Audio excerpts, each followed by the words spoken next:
गौतम अडानी भारत के सबसे अमीर व्यक्ति हैं और विश्व में 6ठे नंबर पे हैं। यही गौतम अडानी अगर आप 2 साल पिछले जाके देखेंगे तो ये टॉप 50 में भी नहीं आते थे। इनकी नेटवर्थ अगर मैं बात करूं डेट मार्च 18 2020 को 4.9 बिलियन थी, जो कि अब बढ़ के हो गई है 130 बिलियन। यानी मात्र 25 महीनों में इनकी वेल्थ 25 गुना बढ़ी है। इन्होंने अंबानी जी को, मुकेश अंबानी जी जो सेकंड पीढ़ी के बिजनेसमैन है, विश्व के इंडिया के सबसे अमीर व्यक्ति थे, उनको पीछे छोड़ दिया। इन्होंने बिल गेट्स को पीछे छोड़ दिया। इन्होंने इन्वेस्टमेंट के गुरु वॉरेन बफे को पीछे छोड़ दिया। इतना बड़ा करिश्मा आखिर लास्ट 25 महीनों में ऐसा किया क्या? तो बात करते हैं कि आखिर इतने बड़े बने कैसे। मार्केट से ज्यादा लोन उठा लिया, मोदी जी ने थोड़ा सर पे हाथ रख दिया, स्टॉक मार्केट में मैनिपुलेशन हो गया, या आखिर हुआ तो हुआ क्या? डिटेल में इनकी शुरुआत और इनका ये जो ताबड़तोड़ ऊंचाई है ये कैसे पहुंचे, इस सारी चीज को डिस्कस करेंगे इस वीडियो में। और मैं आपको बताऊंगा वो 3 कारण किसकी वजह से ये आज ये टॉप पे है और क्या ये हमेशा टॉप पे रह पाएंगे, क्या इनका भविष्य उज्जवल है, या कल को मोदी जी इधर उधर हुए और इनके साथ कोई दिक्कत तो नहीं आ जाएगी। करते हैं डिटेल में एनालिसिस।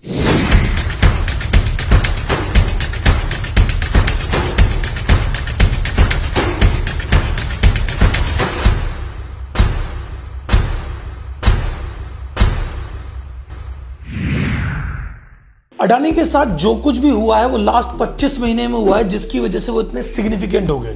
पर उससे पहले मैं एक बार इनके बैकग्राउंड की छोटी सी चर्चा आपके साथ करना चाहता हूं, क्योंकि ये चैनल आम आदमियों के लिए नहीं है। जो आम इंफॉर्मेशन सबके पास है वो नहीं। इस चैनल में हम बात करते हैं कुछ खास लोगों से। यहाँ पे इंफॉर्मेशन भी देते हैं, इंटरटेनमेंट भी देते हैं, बात होती है इंफोटेनमेंट की। तो इससे पहले कि डिस्कस करें कि 25 महीने में क्या हुआ, सबसे पहले डिस्कस करते हैं भैया शुरुआत कहां से हुई। और गौतम अडानी की स्टोरी इसलिए भी इंटरेस्टिंग है क्योंकि इनका कंपैरिजन आप करते हो मुकेश अंबानी से, कि मुकेश अंबानी ऐसे, गौतम अडानी ऐसे। इनका कंपैरिजन होना चाहिए धीरूभाई अंबानी से, क्योंकि ये फर्स्ट जनरेशन एंटरप्रेन्योर है, ये सेकंड जनरेशन नहीं है। इनके पिताजी बड़े बिजनेसमैन नहीं थे, इनकी पिताजी की गारमेंट की छोटी सी दुकान थी। गुजरात के छोटे से स्कूल से इन्होंने 12th की थी और कॉलेज में जब गए, इनका कॉलेज में मन ही नहीं लगा, तो इन्होंने कहा यार भाई साहब फर्स्ट ईयर कर लिया, अब सेकंड ईयर नहीं करना। छोड़ छाड़ के बोले भैया हम तो धंधा करेंगे। तो धंधा सीखने की चाहत में ये 1978 में पहुंच गए सपनों के शहर मुंबई में, और वहां पे इन्होंने काम चालू किया डायमंड सॉर्टर का। जो आपने देखा होगा ना कि डायमंड को सॉर्ट करते हैं, बड़ा छोटा अलग करते हैं। 1978 में जब ये डायमंड सॉर्टिंग का काम सीख रहे थे, रिलायंस इंडस्ट्रीज के शेयर 1977 में लिस्ट हुए थे। जब धीरूभाई अंबानी कंपनी को अपनी मार्केट में लिस्ट कर रहे थे, जनता से पैसा उठा रहे थे, उस साल ये तो मुंबई आके भैया हीरे बीन रहे थे, और आज इन्होंने उनकी कंपनी को बहुत बड़े मार्जिन के साथ पीछे छोड़ दिया है। 1981 में इनके भाई ने एक प्लास्टिक की फैक्ट्री चालू की थी गुजरात में, मनसुख भाई अडानी ने। उन्होंने छोटे भाई को कहा भाई यार तेरी हेल्प की जरूरत है, यहाँ पे बहुत टेंशन हो रही है, तू आजा फैक्ट्री में, मेरा हाथ बटा थोड़ा। तो जब ये भाई की मदद करने 1981 में पहुंचे प्लास्टिक की फैक्ट्री में, तब पता चला कि हर महीने 20 टन पीवीसी की जरूरत है, और भाई साहब वो इंडिया की जो सबसे बड़ी कंपनी थी वो भी प्रोवाइड नहीं कर पा रही थी। तो क्या करें, तो बोले इंपोर्ट करते हैं। तो कंपनी के लिए जब इंपोर्ट की प्रोसीडिंग में बढ़े तो इनको इंपोर्ट की दुनिया का पता पड़ा कि अच्छा ऐसे इंपोर्ट होता है, वहां मार्केट में ये रेटें हैं, और इंपोर्ट एक्सपोर्ट की दुनिया के प्रति इनका रुझान बढ़ा। तो पहले इन्होंने कंपनी के लिए किया, फिर धीरे धीरे एक प्रोडक्ट, दूसरा प्रोडक्ट, तीसरा प्रोडक्ट, धीरे धीरे करते करते इनका जब पूरा होल्ड हो गया तो इन्होंने अपनी कंपनी बनाई अडानी एक्सपोर्ट, और उस कंपनी में इन्होंने जो काम किया फिर इनको दोबारा पीछे मुड़ के देखने की जरूरत ही नहीं पड़ी। और उसी अडानी एक्सपोर्ट का नाम बदल के आज इन्होंने अडानी एंटरप्राइज किया है, जो कि इनकी फ्लैगशिप कंपनी है। उसके बाद तो भैया अडानी और अंबानी, धीरूभाई अंबानी और अडानी में एक चीज कॉमन है, इनको चीजें छोटी समझ ही नहीं आती, इनको स्केल समझ में आता है। जो समझ में आता है बड़ा करना। आप और मैं सोचते हैं कि अरे यार अपने शहर के बड़े आदमी बनेंगे, अपने राज्य के बड़े आदमी बनेंगे, ये हर चीज देश लेवल पे सोचते हैं कि यार देश का सबसे बड़ा काम, देश का सबसे बड़ा काम। तो इनका जैसे जैसे ये आगे बढ़ते गए, कुछ पॉलिटिकल सपोर्ट मिला, कुछ इनकी मेहनत थी, और धीरे धीरे करके इन्होंने अपना अडानी ग्रुप ऑफ कंपनीज का एम्पायर बनाया। तो अभी अपन बैठ के डिस्कस करते हैं कि इनकी टोटल ग्रुप की कौन कौन सी कंपनी है और कौन कौन सी कंपनी क्या क्या काम करती है, और एक किस तरीके से इतने बड़े आदमी बने। तो अडानी ग्रुप की पहली कंपनी है अडानी एंटरप्राइजेस, जिस कंपनी के अंदर ये कोल ट्रेडिंग का काम करते हैं। इंडिया में सबसे बड़े कोल ट्रेडिंग कंपनी ये है। इंडिया में सबसे बड़े कोल माइनिंग का काम करने वाले कॉन्ट्रैक्टर ये हैं और इंडिया में सबसे बड़े प्राइवेट एयरपोर्ट का ऑपरेट करने वाले ये हैं। ये तीनों काम ये इसी कंपनी के माध्यम से करते हैं। इनकी दूसरी company Adani ports and SEZ। इस कंपनी के अंदर ये ईस्टर्न और वेस्टर्न लाइन पे टोटल मिला के 13 पोर्ट है। उन 13 पोर्ट को ये हैंडल करते हैं और प्राइवेटली मैनेज करते हैं और इंडिया के सबसे बड़े प्राइवेट पोर्ट ऑपरेटर है। इनकी तीसरी कंपनी अडानी ग्रीन्स। इस कंपनी में ये इंडिया के ही नहीं वर्ल्ड के one of the largest solar power का काम ये इस कंपनी में करते हैं। फिर इनकी चौथी कंपनी अडानी पावर, जिसमें पावर के जनरेशन और डिस्ट्रीब्यूशन और ट्रांसमिशन का काम ये उसमें करता है। इनकी पांचवी कंपनी अडानी टोटल गैस। इस अडानी टोटल गैस कंपनी में ये सिटी के लार्जेस्ट प्राइवेट गैस डिस्ट्रीब्यूटर है, जहां पे ये सिटी गैस में गैस पाइपलाइन से सप्लाई करते हैं। इनकी एक और कंपनी जो अभी रिसेंटली लिस्ट हुई है अडानी विल्मर। ये उसमें एडिबल ऑयल का काम करते हैं। जो फॉर्च्यून ब्रांड आता है वो पूरा इन्हीं की कंपनी का प्रोडक्ट है। तो जैसा कि हमने देखा कि जो भी काम करते हैं सबसे बड़ा करते हैं और अपनी इंडस्ट्री के नंबर 1 ही रहते हैं। और इतना कुछ करने के बाद भी भैया रुके नहीं है। इनकी नजरें रियल एस्टेट पे भी है, इनकी नजरें डिफेंस में भी है। ये देख रहे हैं जिस भी इंडस्ट्री में मौका मिलता है कूद पड़ो और छा जाओ। ये तो था अब तक का इतिहास और बेसिक जानकारी। अब आते हैं वीडियो के मुख्य सवाल पे कि भैया लास्ट के 25 महीने में ऐसा क्या हुआ। क्योंकि 18 मार्च 2020 को तो नेटवर्थ 4.9 बिलियन थी, 5 बिलियन के आसपास, अब 125 हो गई। कैसे? एक्चुअली इनकी जो ये सभी कंपनियां हैं, इन कंपनियों के शेयर्स में भयंकर वाली तेजी देखी गई। इनकी एक कंपनी है अडानी टोटल गैस, जिनका 24 मार्च 2020 को स्टॉक का प्राइस था 82 रुपए 82, जो कि भाई साहब अब बढ़ के हो गया 2575 रुपए, यानी 3045% की ग्रोथ। मतलब अगर आपने इसकी कंपनी में 10,000 रुपए लगा दिए होते तो वो होते 3,15,000। 31 गुना वेल्थ बढ़ी है भाई साहब। तो इनकी जो वेल्थ बढ़ी है एकदम से 2 साल में, ऐसा नहीं कि रेवेन्यू बहुत ज्यादा बढ़ गई, नहीं, ऐसा भी नहीं कि प्रॉफिट बहुत ज्यादा बढ़ गया, नहीं, इन दौरान इनके शेयर्स के भाव बढ़ गए। और जब भाव बढ़ते ना भाई साहब तो भाव गिरते भी हैं। आज जब ये मैं वीडियो बना रहा हूं, इनकी टॉप पहुंच गई थी 123 बिलियन। आज जब मैं वीडियो बना रहा हूं, मैं फोर्ब्स पे देखता हूं, इनकी आ रही है 106 बिलियन, यानी 17 बिलियन डाउन है।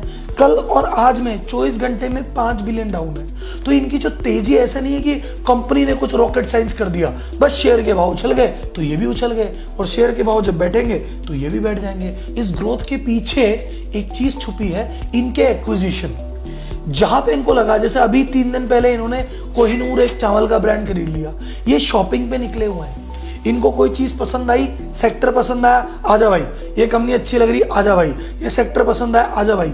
ये उसमें सब जगह जाते जा रहे हैं और उसके लिए इनके पास जेब का पैसा नहीं है। मुकेश अंबानी जी का प्लान है डेट फ्री हो जाना। बोले भाई कर्जा 1 रुपए का नहीं रखना है, चाहे शेयर कम रख लेंगे लेकिन कर्जा नहीं चाहिए।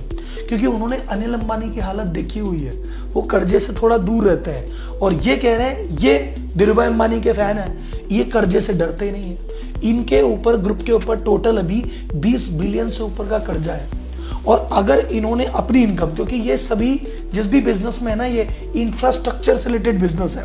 जैसे रोड की मैं बात करूं, रोड बनाना एक इंफ्रास्ट्रक्चर बिजनेस है।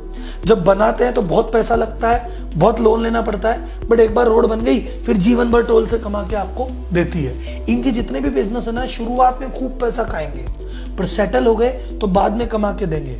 टाइम से कमा के दे दिया तो ठीक है, नहीं दिया तो ये कर्जे में वैसे ही डूब जाएंगे जैसे अनिल अंबानी जी डूबे। तो अगर आप जानना चाहते हैं कि अरे अनिल अंबानी जी के साथ क्या हुआ, इनकी भी तो 43 बिलियन की स्ट्रेटेजी थी। ये भी तो एक बार विश्व के 6ठे सबसे बड़े अमीर बन गए थे 2008 में। आज ये कहते हैं मेरी नेटवर्थ 0 है। ऐसा क्या हो गया भाई साहब?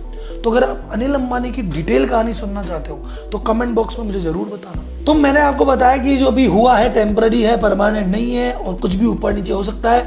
एक सवाल जो आपके मन में है कि सर जी मोदी जी का कुछ चक्कर है क्या, तो उसका जवाब भी मैं जाते जाते जरूर देके जाऊंगा। ये बिजनेसमैन व्यक्ति हैं अडानी जी, और अडानी जी धीरूभाई अंबानी की तरह उन सेक्टर्स में ज्यादा इन्वेस्टमेंट पसंद करते हैं जहां पे गवर्नमेंट का कंट्रोल हो। क्योंकि धीरूभाई अंबानी कहते थे अगर गवर्नमेंट अपने साथ है तो बहुत सारे काम आसानी से हो जाते हैं और कंपटीशन भी अपने आड़े नहीं आता। फ्री मार्केट में जाते हैं तो वहां पे तो बराबर की लड़ाई लड़नी पड़ती है, कंपटीशन भी ताकत लगाता है, हम भी, और जहां ऐसे गेम में चले गए जहां सरकार है और लाइसेंस दे दिया तो दे दिया, बात खत्म। तो नॉर्मली ये ऐसी सेक्टर्स में इन्वेस्ट ज्यादा करते हैं जहां गवर्नमेंट का हाथ ज्यादा होता है। और आपको लग रहा है सर जी मोदी जी ने इनको हेल्प की, सर बिजनेसमैन आदमी है, सबसे बना के चल रहे हैं। इनको जीवन में जब पहली बार मुंदड़ा पोर्ट अलॉट हुआ था 1993 में, तब इनको अलॉट किया था चिमन भाई पटेल ने, जो कि गुजरात के मुख्यमंत्री थे कांग्रेस की तरफ से। इनको जमीन मिली थी 10 पैसे प्रति वर्ग मीटर के भाव से। सर 10 पैसे प्रति वर्ग मीटर के भाव से जमीन इनको दी थी कांग्रेस की मुख्यमंत्री चिमन भाई पटेल ने। फिर 1995 में आए भाई केशु भाई पटेल, वो बीजेपी के मुख्यमंत्री थे, तो उन्होंने दी थी भाई साहब इनको 1 रुपए पर स्क्वायर मीटर। और उसके बाद जब मोदी जी का काल आया तो मोदी जी ने इनको दी थी 15 रुपए स्क्वायर फीट के रेट से। तो कुल मिला के बहुत ही सस्ती रेटों पे इनको जमीन दी गई। इसमें पॉलिटिकल कनेक्शन है, इसमें डिनाई नहीं कर सकते, था तो था। दूसरा 2018 में जब प्राइवेट एयरपोर्ट की बात चल रही थी कि यार प्राइवेट एयरपोर्ट का प्राइवेटाइजेशन करो, कोई प्राइवेट प्लेयर लाओ, तो सरकार ने टेंडर में कंडीशन हटा दी चुपके से कि भैया ऐसा कोई भी व्यक्ति जिसका अनुभव नहीं हो चाहे तो वो भी अप्लाई कर सकता है। पहले कंडीशन थी कि वही एयरपोर्ट का बिडिंग करेगा, वही नीलामी में भाग लेगा जिसने पहले संभाला हो। एक कंडीशन चेंज की कि नहीं कोई भी ले सकता है, ऐसी कोई बात नहीं है, अनुभव हो ना हो ले लो। इसी का फायदा मिल गया और सारे पोर्ट अडानी जी उठा के ले गए। तो ये बात भी दूसरा सबूत है। तीसरा लेकिन क्या है कि ये चीज अडानी जी ने कमाई है भाई साहब। सन 2002 में जब गुजरात में दंगे हुए थे, तब एक वाइब्रेंट गुजरात समिट होना था और उस समिट में बड़े बड़े बिजनेसमैन आने थे इंडिया के। तो सीआईआई के इंडियन बिजनेसमैन ने गुजरात को बाइकआउट कर दिया और उन्होंने कहा नहीं यार हम तो इस गुजरात में नहीं आएंगे, हम तो ये मोदी जी ने गलत किया, हम नहीं करेंगे। उस समय जब वो चीज फेल होती लग रही थी, गौतम अडानी ने अपना और लोकल बिजनेसमैन का संगठन बनाया और वाइब्रेंट समिट को सफल किया और 1500 करोड़ का टोटल इन्वेस्टमेंट लेके आए और सीआईआई को बता दिया भैया तुम्हारी जरूरत नहीं है, हम बैठे हैं। और मोदी जी को उस समय जब बड़ी निराशा की बात थी, जब कोई साथ नहीं दे रहा था, ये साथ में खड़े थे। तो हो सकता है दोस्ती निभाई जा रही है। फिर एक बार शिकागो में किसी अमेरिकन कांग्रेस की समिट हो रही थी, वहां पे मोदी जी पहले गेस्ट थे, फिर आयोजकों ने कहा नहीं बुलाएंगे, तो भाई साहब उसके होस्ट अडानी जी थे। अडानी ने कहा हम भी होस्ट नहीं करेंगे। तो पूरी दोस्ती उस समय निभाई गई है। जब इलेक्शन हुआ तो प्लेन भी दिया गया। तो वाली बात है कि म्यूचुअल कुछ चल रहा है। लेकिन मैं कहूंगा कि भैया अगर आप ये कहो कि भैया अडानी सिर्फ अडानी मोदी जी की वजह से ही है, सरकार की वजह से नहीं साहब, ये तो जब मोदी जी नहीं थे तब भी कंपनी थी और मोदी जी नहीं रहेंगे तब भी ये तो कंपनी चला लेंगे। और इंडिया छोड़ो, ऑस्ट्रेलिया में एक माइन नहीं मिल रही थी इनको, वहां की सरकार से भी सेटिंग की है और वहां भी माइन अलॉट कराई है। तो व्यापारी आदमी को न देश की सरकार न विदेश की सरकार, चाहे इसकी हो चाहे उसकी हो, इनको अपना धंधा करना है और ये करते रहेंगे। तो ये था अडानी पुराण की समाप्ति। आपको बहुत सारी चीजें समझ में आई होगी कि आखिर ये ऊपर उठे तो कैसे उठे। इन्होंने रिस्क लिया, इन्होंने मेहनत की और ये सारी चीजें भी टेम्पररी है, गारंटी नहीं है टॉप पे बने रहेंगे। मुकेश अंबानी जी के पास क्या है, खुद का पैसा है, जेब का पैसा है, कंपनी का रेवेन्यू बढ़ रहा है, प्रॉफिट बढ़ रहा है। इनके साथ ऐसा कुछ नहीं हो रहा। लेकिन हाँ, भविष्य में अच्छी संभावना है और एक भारतीय होने के नाते, एक बिजनेस कोच होने के नाते मैं तो उम्मीद करूंगा कि भैया इनका अनिल अंबानी जैसा हाल ना हो, कंपनियां प्रॉफिट देने लग जाए, ये भी आगे बढ़े और देश का नाम रोशन करे। आपको इससे रिलेटेड क्या चीज है, क्या आपके सवाल हैं, क्या आपका डाउट है, क्या आपकी ओपिनियन है, मुझे कमेंट बॉक्स में जरूर बताएं।